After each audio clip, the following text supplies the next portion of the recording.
Hi friends, అందరు బాగున్నారా? ఈరోజు మన రెసిపీ ఏంటంటే దోసకాయ పప్పు ఎలా తయారు చేసుకోవాలో చూద్దాం.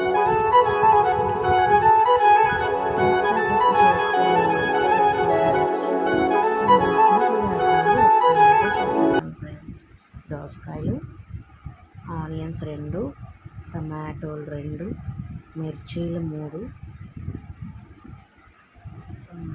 చాప్ చేసేసుకొని పక్కన పెట్టుకోవాలి.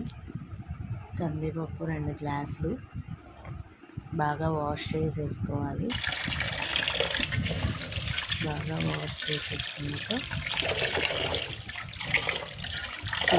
తీయడానికి బాగా వాష్ చేసేసుకుని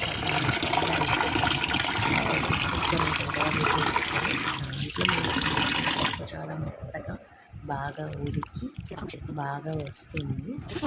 సో బాగా వాష్ చేసేసుకోవాలి. ఫస్ట్ ఒక 3 టైమ్స్ చూడండి, క్లీన్గా వాష్ చేసేసుకోవాలి.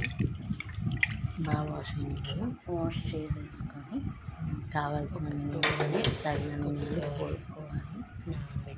చాప్ చేసుకున్న ఆనియన్స్ పీసెస్, దోసకాయ పీసులు, టమాటోలు, పచ్చిమిర్చులు అన్నీ కలిపి మిక్స్ చేసేసుకోవాలి. అండ్ విజిల్స్ పెట్టేసుకోవాలి. ఒక 5-6 విజిల్స్ వేసుకోవాలి. వాష్ చేసేసుకోవాలి.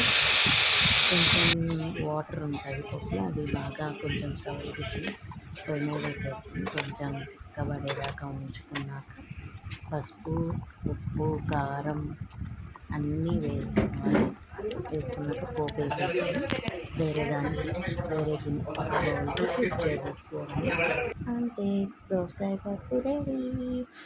ఎమ్మీగా ఎంత బాగుందో మీరు కూడా ఒకసారి ట్రై చేసేయండి friends. Thanks for watching my channel. Please do like, share, comment and don't forget to subscribe to my channel.